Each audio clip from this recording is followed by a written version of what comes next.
ni shetani, unakunywa damu za watu Mama Samia. Unakunywa damu za watu Mama Samia. Mungu amesema nikwambie wewe ni shetani. Mungu kakukataa, hutakiwi Mama Samia. Na anasema uliyotenda, sasa unaenda kupokea matunda yako Mama Samia.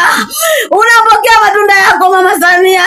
Mungu amenituma kwa ajili ya kuikomboa nchi yangu. Mama Samia, ninasema na wewe Mama Samia, kahaba wewe, mwanamke kahaba, Babeli wewe, mama makahaba Babeli, ulioshika kikombe kilichojaa uasherati ni wewe, uliozini na mataifa ni wewe Mama Samia.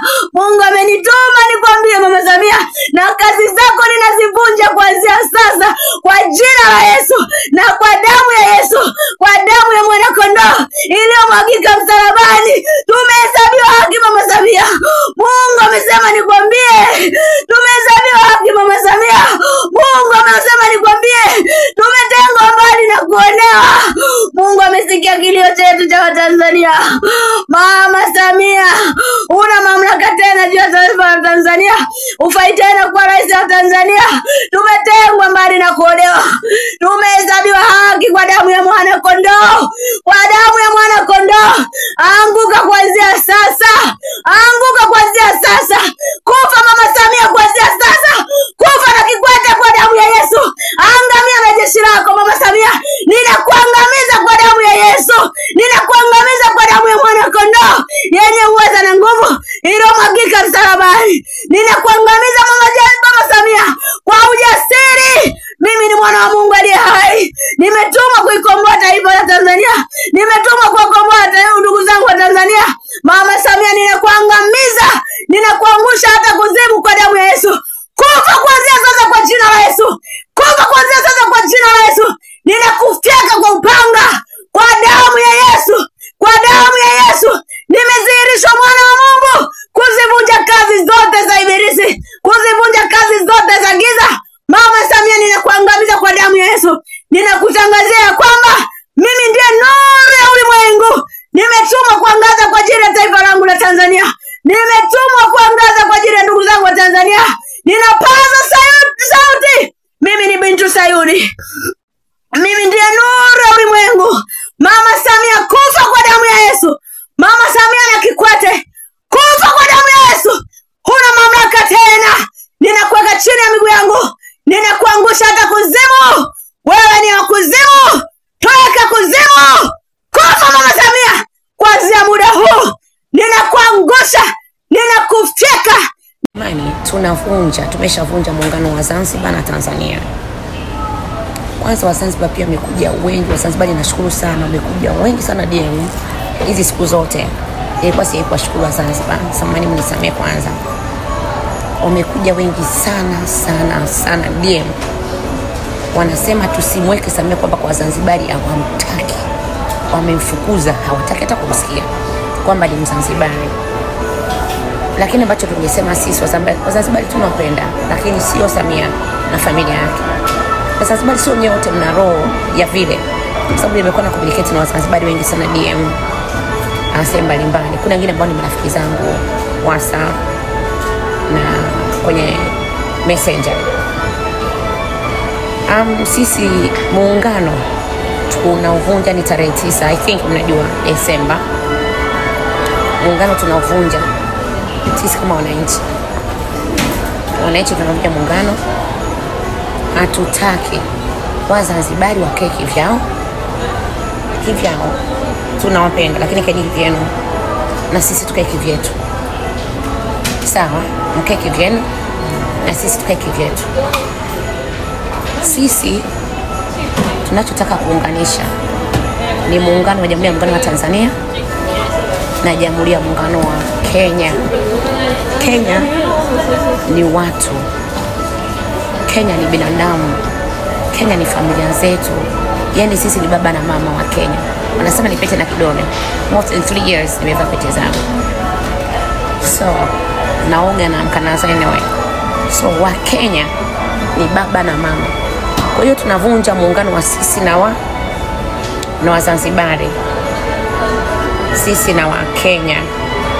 Kenya tunaunganisha muungano wetu mambo yanaendelea vizuri kabisa. That is what it is. Hatuwezi kuwa na hata wameniambia yeye ni Mzanzibari, kwa nini mmempa urais huko kwenu bara?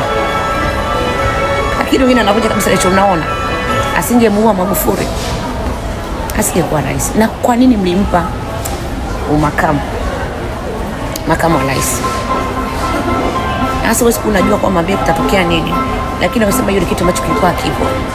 Yule sio mbara yule. Kwa hiyo ule muunganiko ndugu zanguni tunaumaliza. Wazanzibar keki vyao, sisi tuna Wakenya wetu.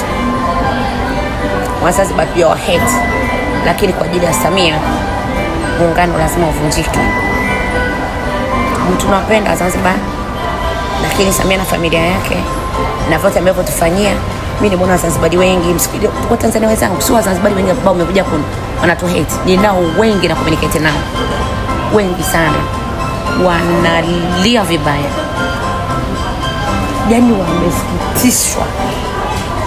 Unajua kuna wengine ambao hawezi kuongea moja kwa moja akaja mbele wakaongea, lakini wanasema Rachel, wananitaka Madam President, tunasikitika sana mlivyofanya mwanamke. Wananiita Madam President. Sijajiita, ninaitwa ndivyo ilivyo. So yeah.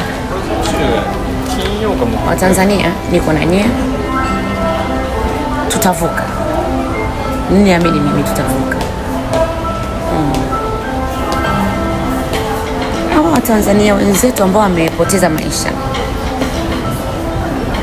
hospitali zote, tafadhalini toweni mili ya wapendwa wao. Mnakosubiri kwamba serikali iseme, it means na nyie mnakuwa kwenye grupu la wale wauaji.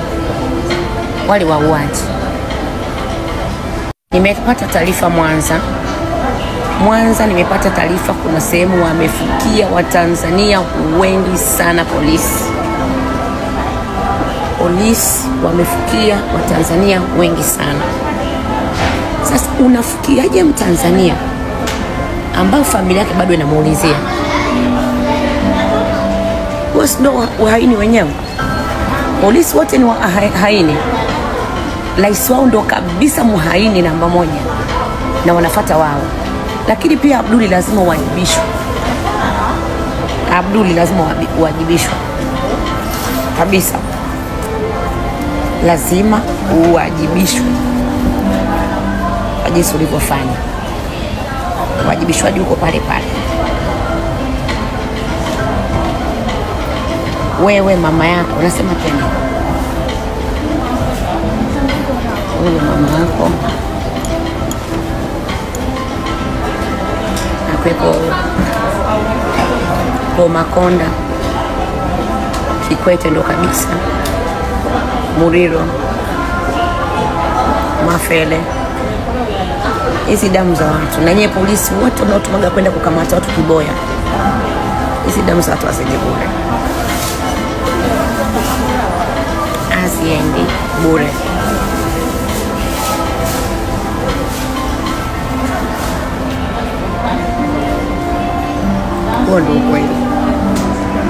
Shikilia media wa Tanzania. Mnataka muwale nyama mbichi? Yes, ndio mmewaua. Sasa mnawashikilia wa nini? Kwa nini mlitumia bunduki? Na wauliza. Wewe Samia, unataka uwale? Wewe Abdul, wewe mwenye kichwa kama boga, unajiita mkuu wa mkoa wa Dar es Salaam. Wewe Chalamila wewe. Kwanza nimeambiwa wewe mwenyewe una matatizo yako. Mwili tu yamejaa tu mwilini hapo. Yamejaa ndio maana kichwa kimepauka, mdomo umepauka. Ungekuwa una kitu wewe singekuaje.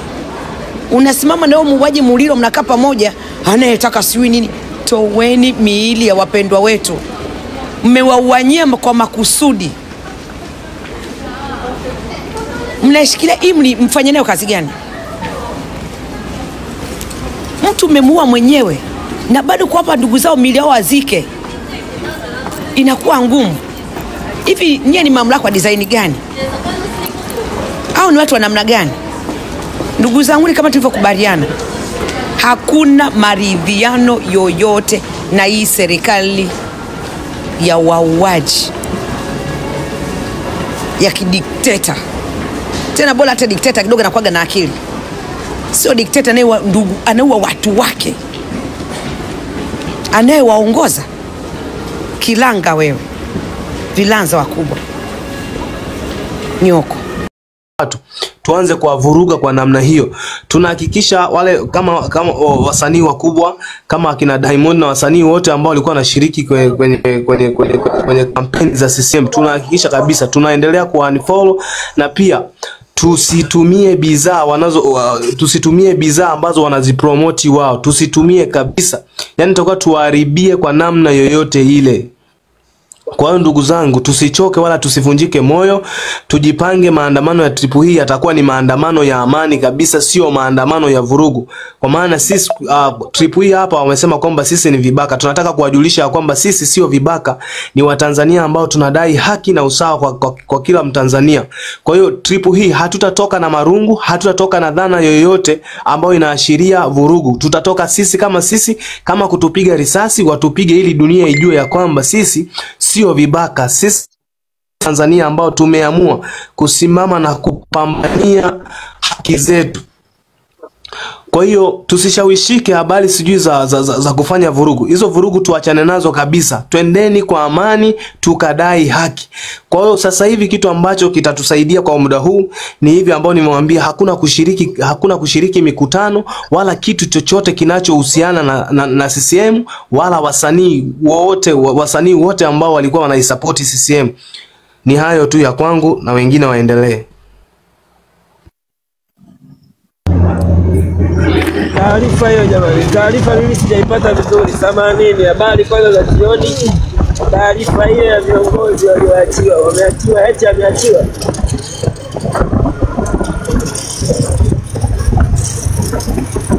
Ndio wameachiliwa kwa zamana. Okay. Hayo ni jambo jema. Ni jambo jema na ni jambo la kumshukuru Mungu.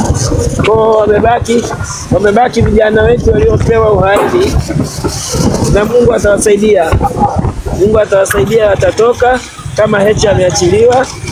Mungu amlinde, amtie nguvu. Lakini vijana la kukazia ni kuendelea kupambana mpaka haki inapatikana. Najua hamna jambo ambalo halina mwisho. Kwa jambo letu hili litakuwa na mwisho. Kwa tupambane, kile tunachokipigania tutakipata. Asanteni.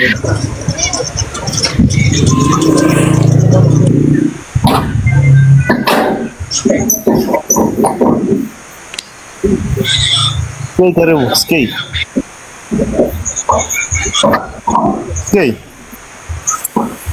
Yes, habari. Salama, karibu. Hivi mimi nataka kuulizia wale wenye masuala nini ICC sijui.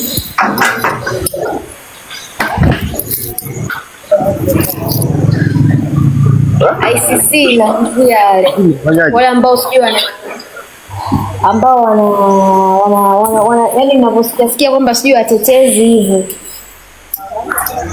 Wamefanya nini? Kuna taarifa zote kuhusu kule, maana kama juzi kati hapa sasa yule naye sijui alikuwa snitch ama nini, anasemaje kwamba yeye sijui ana collect sijui, yani hivyo wanatafuta taarifa ili sijui kutafuta kama kuna makosa yoyote kumhukumu hapa Tanzania. Taarifa zake hatuna, tukizipata tutazifikisha. Magufuli karibu. Okay. Yeah.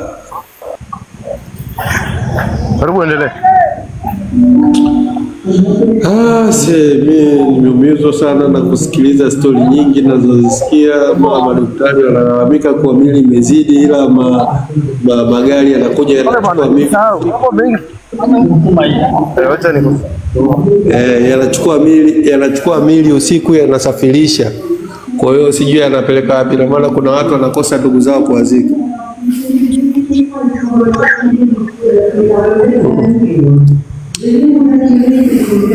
Na sijui tunajiandaa vipi kwa hili na kwa hii situation inaendelea.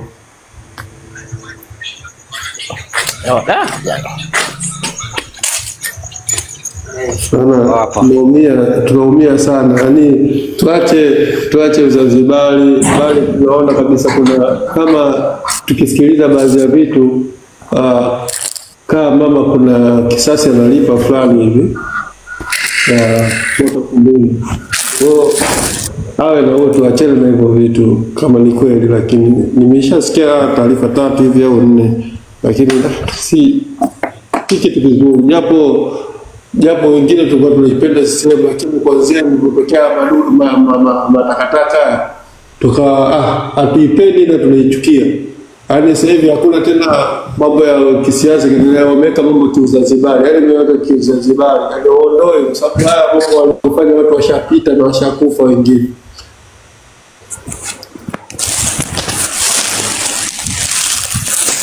Umeona? Kwa sasa hivi tunaumia sana, ndugu zetu wamekufa, alafu miili yao mingine imetupwa. Ukienda hospitali hamna mwili ukuti wa ndugu yako. Kwa hiyo tunaumia sana kuhusu hili. Yaani nilikuwa nasema tu kama kuna support yoyote kutoka sehemu yoyote ije kutusaidia itakuwa vizuri zaidi, kutokana na maana tusikilize katika serikali yote washaweka watu wakubwa wote kutoka Zanzibar. Kwa hiyo hamna jeshi litaamua kitu chochote kusaidia sisi, kutokana na watu wakubwa wote top wote waliotoka sehemu mbalimbali kutoka Zanzibar. Top wote wako kutoka Zanzibar. Wakuu wa usalama kutoka Zanzibar. Wakuu ni vitengo vyote muhimu wamewekwa kutoka Zanzibar. Kwa hiyo sisi kwanza ndio maana kuna mtu anarekodi nani wewe? Hata ile mamlaka ya kwanza ile iliyotolewa wanajeshi wanajeshi wetu sisi wakagoma, wakasema hatuwezi kuwaua raia. Umeona? Ndio kikatumwa kile kikosi cha KMKM kama mlikiona kilikuwa kinaua watu. Kile kikosi maalum kimetoka huko Zanzibar. Jiana panda. Jiana washa maiki.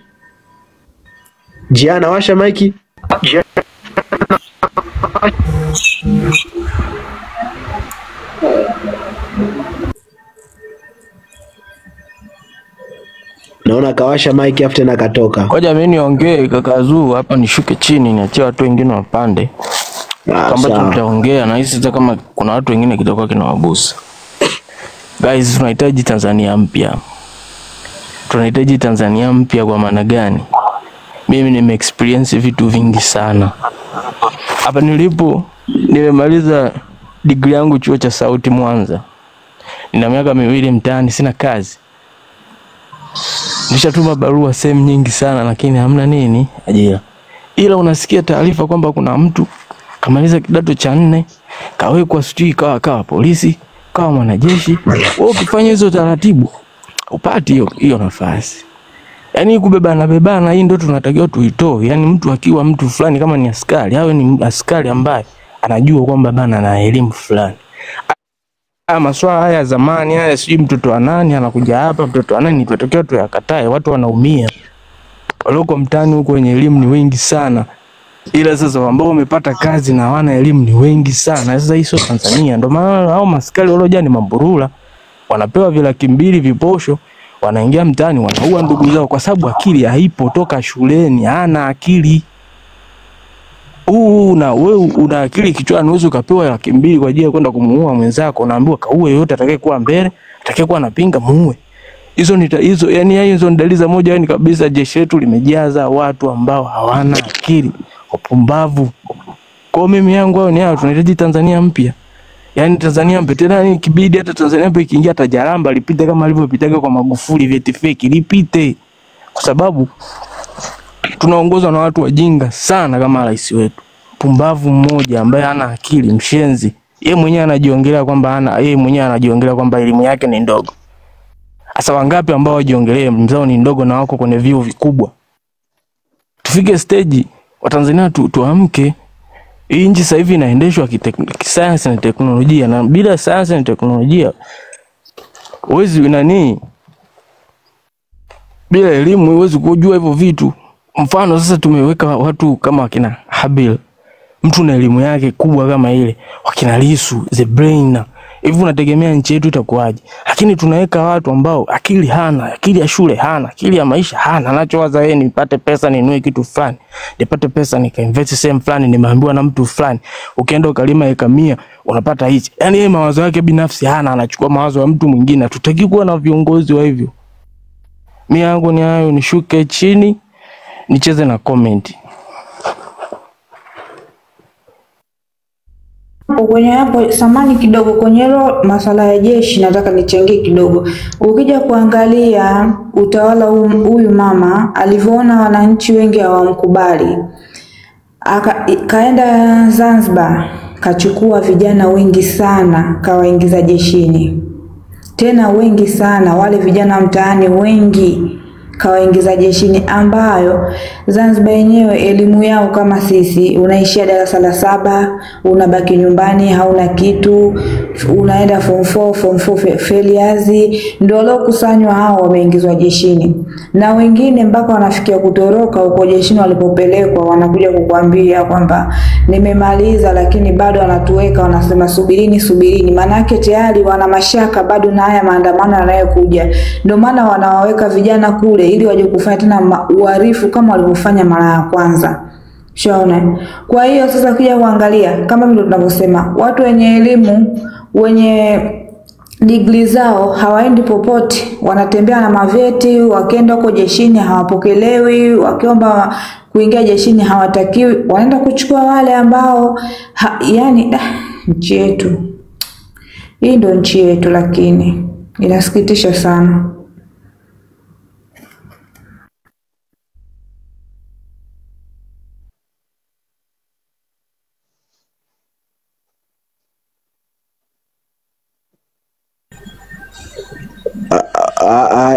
Nani Lion imepanda. Lion changie. Lion habari zenu jamani. Guys, zipi yuko wapi? Jana nilikuwa sijamuelewa, maana kopo nataka nimsikilize point yake ya msingi, sijui amepanda leo. Kwa sababu kitu alichosema jana nilikuwa yani sijaelewa. Yani nilikuwa nataka yani akija hapa. Amepanda leo zipi? Bana wewe tusimzungumzie kabisa, yani tumtoe kabisa. Unamtaka nini wewe? Kwa sababu mshenzi. Wa nini ujibishani naye hapa? Sikizeni.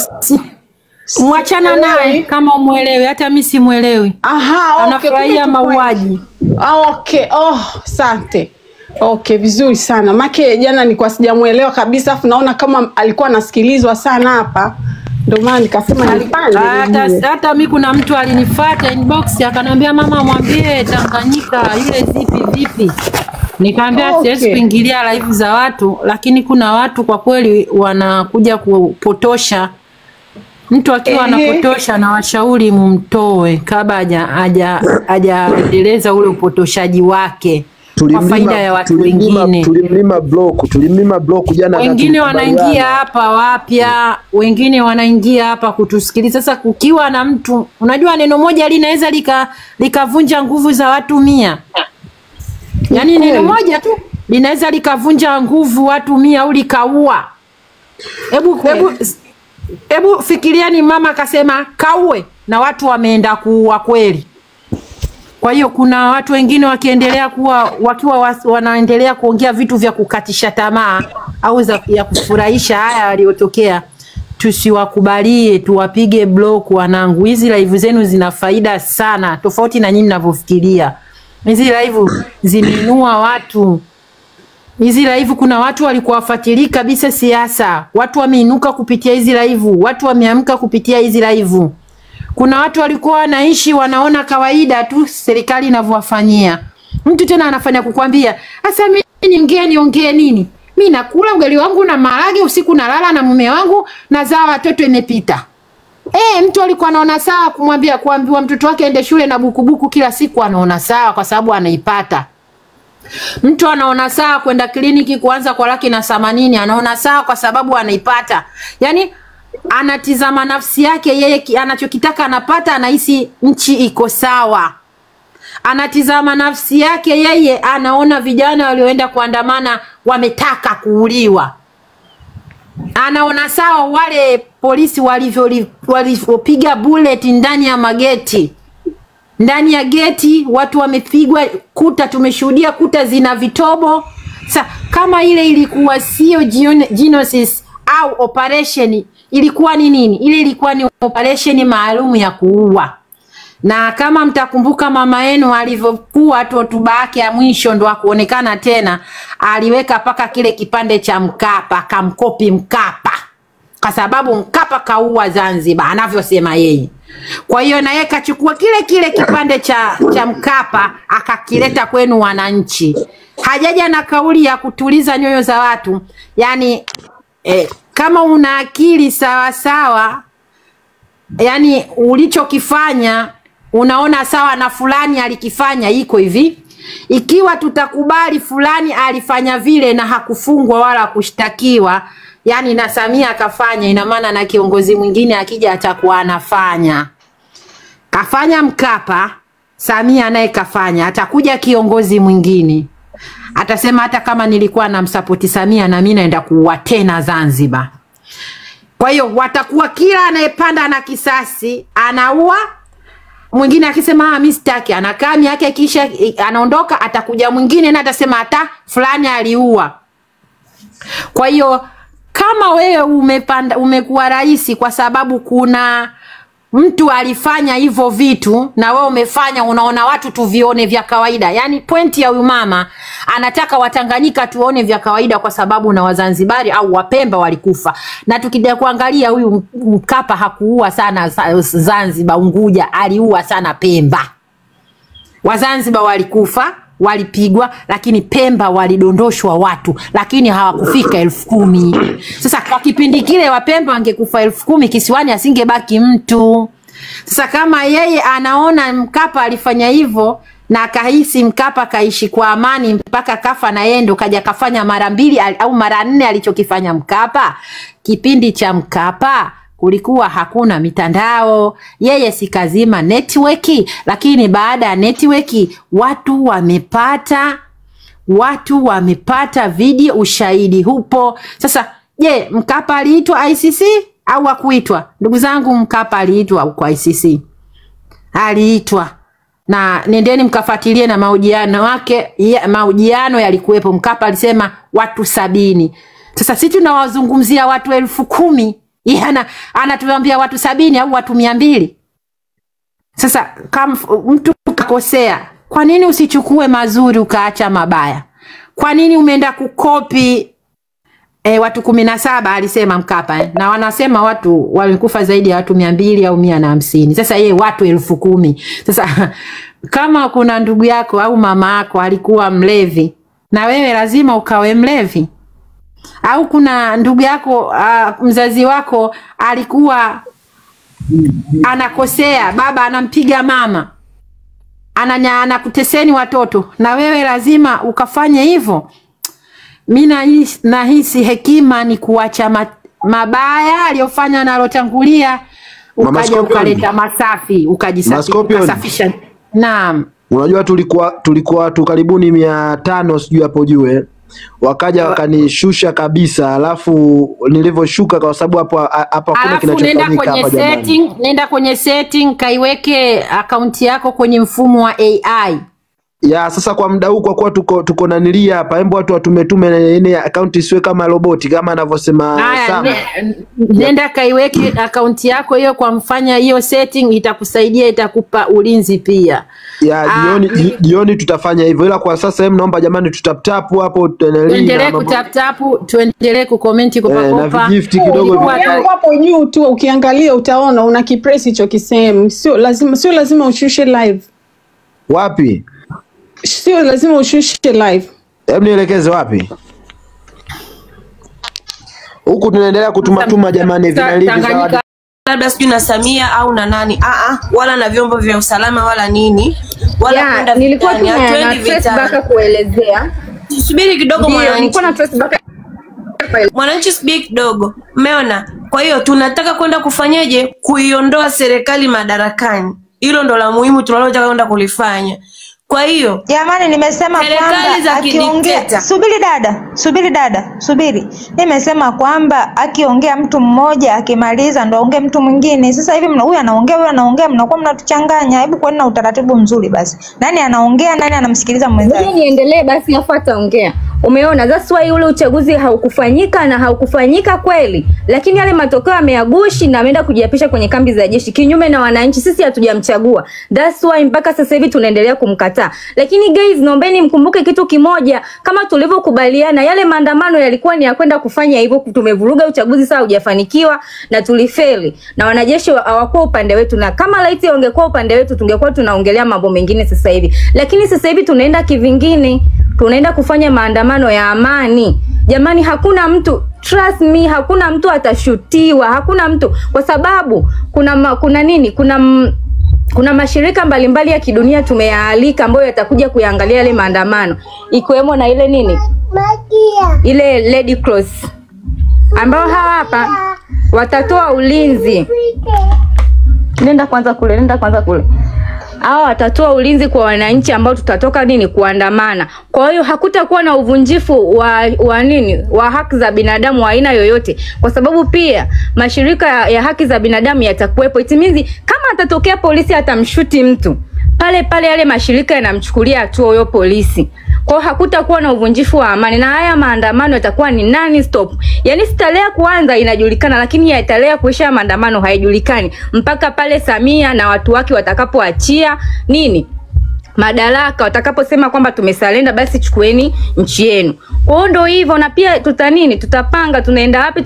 Tunaenda kwenye sehemu ambazo serikali wanazalisha chanzo, yani wanakuwa tunaenda zile productive areas za serikali. Mfano tunaweza tukasema labda leo tunaenda zetu wapi? Tunaenda zetu airport. Haya, imagine kilichofanyika nchini kwetu ni unyama wa kutisha, na amesema sio sahihi, haki lazima ipatikane. Askofu wetu amesimama na sisi katika viongozi wote wa dini, ila viongozi wa dini mnanishangaza sana. Ni Mungu kweli mnamwabudu au?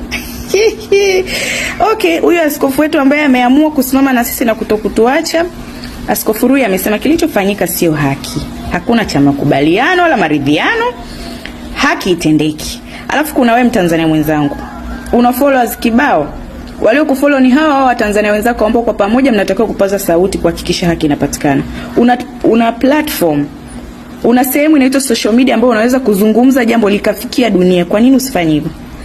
Viongozi wa dini, wasanii, ma content creator, watu wote maarufu wenye platform, hata kama sio mtu maarufu ni mfanyabiashara tu, unaposti biashara zako lakini umeona hiki sio sawa na una followers wengi. Kwa nini usiposti? Hutaki kufanya hivyo kwa sababu wewe ni moja ya wale wanaojipendekeza, hautaki kuonekana kama ulikuwepo kuikosoa serikali. Kwa nini? Kwa sababu unaamini serikali ndio inakulinda. Unafiki. Wakati anayekulinda ni Mtanzania mwenzako. Ila jamani, wa Tanzania we are too much. Yaani bala tulindane sisi wenyewe kwa wenyewe. Unaamua kuungana na adui kumuua Mtanzania mwenzako kwa sababu tu unataka yako ya kuendea. Hatutawasahau, yani wa Tanzania mkisahau hili jambo. Na msisahau wengine wamesema kwa kiburi kabisa hamkuwatuma waje kufungua social media. Hii inamaanisha kwamba hawahitaji likes zenu, hawahitaji following yenu, hawahitaji anything from you guys. Ndio maana amesema msiwapangie na platform zao. Naomba tulikumbuke sana hili. Baada ya Disemba 9, hakuna shida. Sisi na mamlaka husika, acheni wa Tanzania wachukue miili ya watoto wao. Nye hospitali, acheni ndugu zao waje waangalie watoto wao, waweze kwenda kuwapumzisha kwa mujibu wa sheria. Mmewaua wenyewe, mmetuulia Tanzania wetu. Kwa nini mnakataza watu wasichukue miili yao? Yaani mpaka mtu aende polisi. Huyo polisi au polisi ndio wameua watu.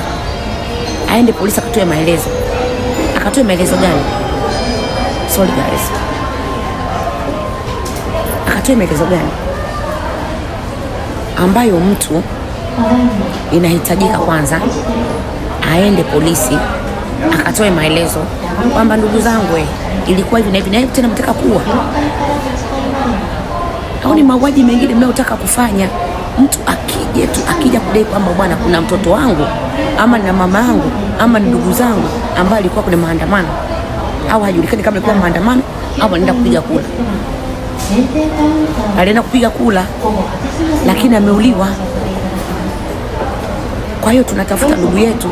Ukifika pale tena unaojua sana, ukikamba utapigwa utauliwa. Nasema tena, huyu ni gaidi, Samia ni gaidi. Na Samia sio mama. Wazazi msimweke yule malaya kama mzazi. Yule mwanamke sio mzazi. Hakuna mzazi wa namna hiyo. Mzazi hata vifaranga vya kuku. Ikitaka kuchukua kifaranga kimoja, anaficha vifaranga vingine, anafuata hata bata. Bata kuna mtoto mmoja kadubukia kwenye maji, wako juu. Hata watanguliza wale watoto wote wadubukie, wafuate wenzao kumwokoa.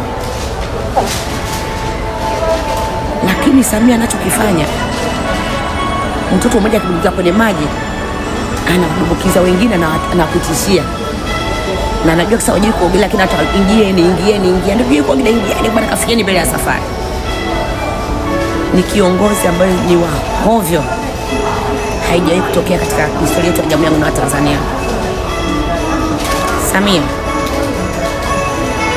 kitu ulichokifanya kwa Tanzania, nimesikia unajigamba kwamba umeacha historia ambayo itabaki mpaka kwenye vitabu.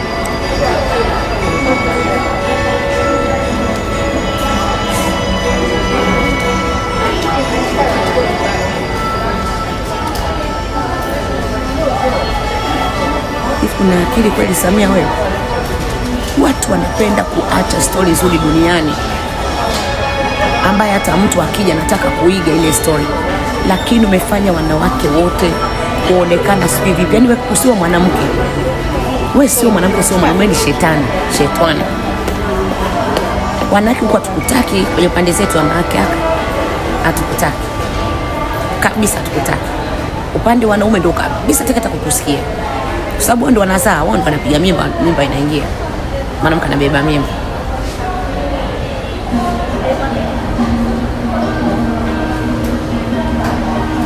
Wewe shetani. Siku yako inakuja. Tafuti fame hapa. Hawa waliokamatwa tuwasaidie, kwa maana ya kuwasaidia kupata wanasheria. Kuna wengine hawajui, ndio mara ya kwanza wanaenda kukutana na kitu kama hichi.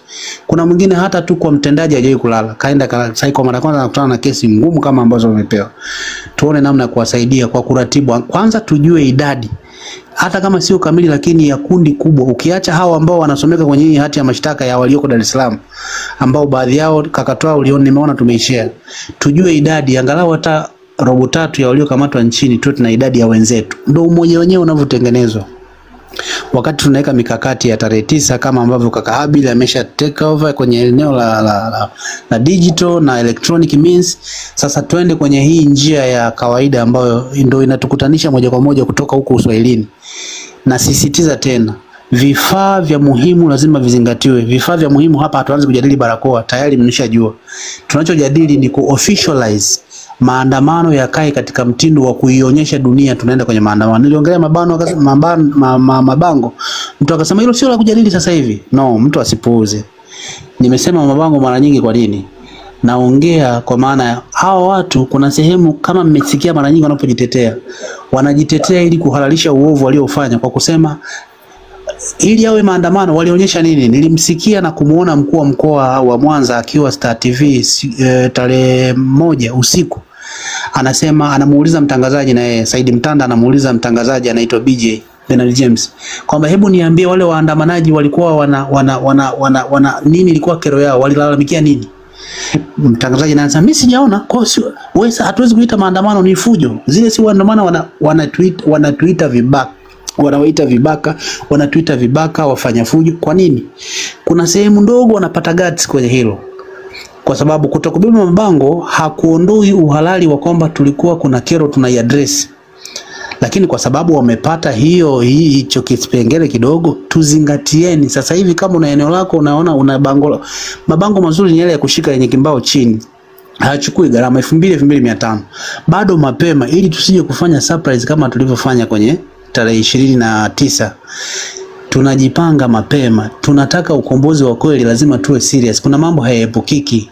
Sawa, kaka Habila ametoa mbinu za upande huo, lakini na sisi huku Uswahilini, unatoka hapo Tandale kwa Mtogole, unatoka hapo wapi, Mwanjerwa, unatoka hapo Kisasa au na maeneo mengine Nala huko Dodoma, unatoka Majengo Moshi, unatoka Arusha Kisongo, una nini cha kutoka nacho ukiacha hayo anayeelekeza kaka Habili? Barua zimeshaenda, mmejibiwa, wanakuja waangalizi. Mna nini cha kuwaonesha hao? Mfano wamekubali kuwa waangalizi, wamesema tutawatazameni. Lazima tujue, tuweke formal way, njia rasmi ambayo kila sehemu itatumika kuonesha tuna unit, kwamba haya maandamano yaliandaliwa na watu wenye akili timamu. Ndugu zangu, kocha kwanza, mabango hayakwepeki. Tuna address nini kwenye mabango? Kwanza tunakataa utekaji, licha ya kwamba hoja kubwa kwa sasa, uchaguzi uliofanyika haukuwa uchaguzi, ule ni uchafuzi. Maana yake hata waliochaguliwa wote ni batili kwa mujibu wa legitimacy. Nikisema legitimacy ni kukubalika. Huu uchaguzi wameufanya in legal way, though it's not legal. Nikisema in legal way, kwa maana si tunasema katiba yetu kila baada ya miaka 5 kutoka na uchaguzi, ndio wametumia hiyo loophole. Lakini uchaguzi huu umekosa legitimacy, haukubaliki. Haukubaliki kwa nini? Watu ambao ndio wapiga kura walishindwa kuubariki huu uchaguzi kwa sababu mambo mengi yamejitokeza. Kabla uchaguzi kulikuwa kuna utekaji uliokithiri, watu walikuwa wanataka majibu hawakupata. Kabla uchaguzi watu walikuwa wanalalamikia tume haikidhi vigezo kwa maana ya mambo mengi yaliyotajwa humo. Tume ndio hiyo ilienda kusimamia uchaguzi. Kabla ya uchaguzi kuna mambo mengi ikiwemo chama kikuu cha upinzani kujiondoa na pia kutosikilizwa. Kabla ya uchaguzi malalamiko ya wapiga kura yalikuwa mengi, na siku ya uchaguzi ndio kama hivyo mmekuja kusikia kura milioni 32. Kwa hiyo uchaguzi huu haukuwa na legitimacy. Kwa hiyo umetengeneza ajenda kubwa ya kwamba hatumtaki rais aliyeko madarakani. Kama rais aliyeko madarakani hatakiwi, tafsiri yake na hata waliopatikana kwenye huo uchaguzi kwa maana ya wabunge na madiwani nao hawakizi vigezo. Ndio mtu mwingine atasema mnataka, maana hamtaki, mnapingana na katiba, na maana ni uhaini huo. Ndio wanatengeneza makosa ya uhaini kama hivyo. Lakini lazima tuaddress vitu kama hivyo, kwamba tunapinga mauaji, tunapinga matumizi mabaya ya rasilimali za umma, hatutambui uchaguzi ulioweka rais madarakani na serikali yake. Hivyo vyote vya kuandika kwenye mabango, na wale wanaoweza angalau Kiingereza cha kuibia kama cha kwangu cha kunyoa maji, andikeni, ili hata yanapokuja mavyombo makubwa kama CNN hawahitaji kwenda kwa mkalimani awaambie kilikuwa inamaanisha nini. Mwenye kujua Kiingereza andike, anayejua Kisandawe aandike, kitatafuta huko.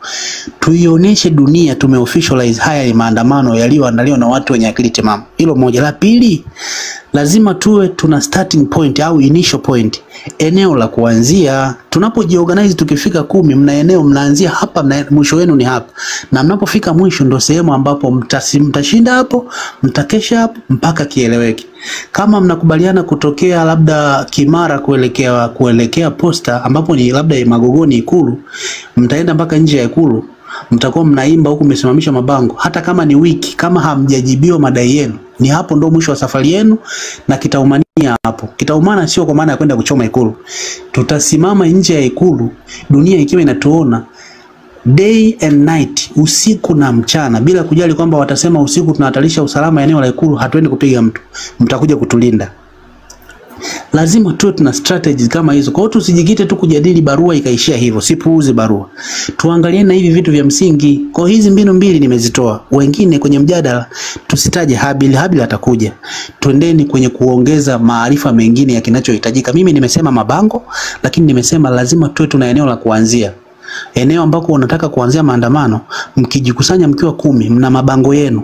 Mabango sio lazima yakafanana, yakatofautiana, lakini yanadai vitu vya msingi. Mna eneo la kuanzia na eneo la kuishia. Sio kila sehemu pana Ikulu. Kuna maeneo kwa wakuu wa wilaya, kuna maeneo kwa mkuu wa mkoa. Kwa hiyo tofauti kwenye mitaa yetu tunakotoka. Hivyo ndio vitu tunavyovihitaji kwa sasa. Kwa hiyo tusikule tunajadili starehe, mjadili mtu no. Baada ya kusema hayo, na mimi naomba niachie mic ili nisikute nimekuwa dominant kwenye live. Plan B na hii tukiendelea na plan A, alafu kuna plan C. Sasa nyie mnang'ang'ania hiyo plan A, alafu tukifeli tunarudi tena, alafu tunaanza kutafuta plan B. Hiyo tutakuwa tunafanya kazi ya pogo na upaguzi. Ndugu zangu, lazima tuwe na plani hata 5. Ikifeli hii tumejaribisha hii, ikifeli hii tumejaribisha hii. Haya, hicho ni cha kwanza. Cha pili, inatakiwa sasa hivi watu waliokuwa kwenye maandamano wanatakiwa wa message challenge tulizokutana nayo. Kwa mfano kwa mimi hapa, tuseme ukweli, lazima sasa hivi tungetakiwa tutafute watu na madaktari wasiweze kutuelezea mtu akipiga risasi anatakiwa huduma ya kwanza ni ipi. Haya, huyo ni wa kwanza. Huduma ya pili, hawa madaktari watu walishe chakula ambacho kinachofaa yule kinakaa ni kipi. Hiyo je, mabomu ya machozi yakipiga unatakiwa ufanye nini ujizuie? Hapo tena tunatakiwa tupate watu ambao kwa mfano ndio tunasema tunaenda kwenye vita. Watu technical tunaambiwa jamani, risasi zikipiga sehemu nzuri ya kujikinga ni sehemu hii na hii na hii. Umeelewa? Lazima tujue challenge tulizozipata kule tulizoziona. Tulizoziona tunaenda pale, tunaenda kuandamana, tunaenda kupigana na watu wenye hela. Hawezi kukubali kirahisi kuachia nyinyi. Eti kwa sababu wamekuja wale watatuachia. Hapana, hiyo plan imetiki. Hiyo ya Habili imetiki. Tuje na plani zingine, sisi tukae tu tungangania na plani moja. Haiwezekani. Wewe unataka na sasa hivi wewe una migodi wako. Mtu aje kunyang'anya, utakubali vipi? Lazima upambane. Ndio hicho sasa. Wewe una migodi, sisi tunataka migodi yetu. Ambao unatunyang'anya. Wewe maisha ya kuwa tajiri kwenda umaskini wanautaka? Hawautaki. Jamani, lazima tuna nikaka. Tatu. Hapo tunatakiwa sasa hivi. Live adazo 3 4 5. Unaona? Kwa wakati mmoja huko anaongea daktari, mtu anarekodi. Alafu mwambie huyo Habili, atuweze kama na uwezo atufungulie channel WhatsApp. Unaona? Maana yeye yuko huko. Akitumia channel WhatsApp, mtu akirekodi anaituma WhatsApp. Alafu kingine huko mjini ndio tuna hii TikTok, tuna Instagram, na kuna wengine hawajui hata kinachoendelea, wanasikiliza habari za uongo. Wengi sana wako Facebook, wakijijini wa nini. Kwa hiyo natakiwa mtu akirekodi tunapoongea na daktari anapozungumza na nini, anapozungumza mwanasheria anapozungumza, inatakiwa ipostiwe kila mtandao. Hapo tutafute watu wanaoposti hata watatu, maana kila mmoja hapa ana kazi zake. Anapishana. Aposti mambo daktari alisema kujikinga, aposti mambo mfano atafuta hata kubano atoelekeza, aposti mambo mtu wa nutrition anatueleza chakula gani kinafaa. Aposti mambo mtu mabomu ikilipuka. Huduma basi tunajua tu ni maji. Je, tutajizuiaje kabla haijatupata? Hiyo najua ni kitu cha msingi. Yaani sasa hivi hiyo ishakiki. Tuje tuangalie challenge tulioandamana ili tupatia nini. Sasa mimi ndo tutatoboa. Lakini tukisema tuwategemee hao, sisi tunategemea na nani? Wanajeshi wakatusaliti. Lakini sasa ukiongea hivi kwenye live zingine wanaambia hapana, hiyo ni nini? Jamani, hii ni vita. Sio tunaenda kukutana. CCM hawezi kukubali hivi. Matajiri hawezi kukubali hivi. Hii ni vita. Lazima tujipange kila sehemu. Unajua kwa nini wanatushinda? Kwa sababu wao wamejipanga kila sehemu. Wanajipanga, wanajua hawa kuwasiliana nao ni mtandao wakatuzimia. Haya, bila amesema atatuletea mtandao. Sawa, imefika. Haya, twende sasa sisi tunaenda pale. Haya, wakatugeuka. Tunafanyaje? Lazima tujue kujipanga, tujue kupambana. Sasa yani kila mkoa waliotoka wanatoa changamoto. Hizo changamoto zinatakiwa tujadili nazo. Sisi la tulitoka mapema kwa sababu sio mazoezi. Tulikuwa na njaa, tukujua kwa mfano tubebe chakula gani ambacho hakitooza, chakula gani kitananilii twende mbele. Maana sio ukishasema tarehe 9, watu tunasema tunaenda Ikulu, tunaenda si bandari. Wao kuruhusu tu kuchekesha. Nenda Ikulu, hakuna. Lazima ni kupambana. Mtaishia tu pale, watakwambia hapa ndo mwisho. Kwa huku wataharibu. Mimi nakwambiaje, hawaruhusu kwenda Ikulu, hawaturuhusu kirahisi kwenda si bandari, hawaturuhusu kirahisi kwenda si nanili airport. Hakuna kirahisi ndugu zangu. Lazima sisi tujipange, ndio watatupa support na sisi, maana wao ni 10%. Hata kama wako mashirika mangapi, wao wanatakiwa wapay 10%. 90% ni sisi. Hata hiyo 90 sasa igawani. Changamoto tulizozipata sisi waandamanaji inabidi tuweke. Tunazikaba vipi? Tunaprotect vipi? Kila kitu. Sio mnasema tu tuende hivi. Haya tunaenda. Hao wazungu ndio watatupa nini? Ipo vyakula. Haya sasa hivi mfano tunaenda. Haya hawapigi risasi. Wanawapa maji. Inawashia nguvu. Mara mnaarisha. Dawa hakuna. Hiyo lazima tujue. Tunatakiwa mtu wa saikolojia atuambieje. Ukiona mwenzako amepiga, unatakiwa ujikaze hivi. Usirudi nyuma, usimalize sijui nini. Hiyo ndio vitu tunavyovitaka sasa hivi. Hiyo mada ishapita. Yaani wewe muache afanyie, wale wengine wanaotoa hawaache. Na sisi sasa hivi tutafute alternative way. Yaani do die. Hatuwezi kwenda direct alafu turudi tumeshinda hiyo plani, alafu tuanze kupanga plani nyingine. Huo ni upuuzi ndugu zangu. Tutapoteza muda, mambo hayaendi, tutaonekana sisi wapuuzi. Kama tarehe 9 tukiamua nani stop mpaka kubali, lazima na sisi tuna plan. Ikishindwa hii tunarudi na hii. Ikishindwa hii tunarudi na hii. Ikishindwa hii hivyo hivyo. Lakini tukisema tutegemee plan moja, hakuna. Hii ni vita, hii ni vita, yaani ni vita jamani, jueni hii ni vita. Wewe tajiri hawezi kuacha watu wanamalizana, wanaplanizao, wanaharibia. Hapana, yaani tuwe na plani hata 4, ikishindwa hii. Constable Kenya.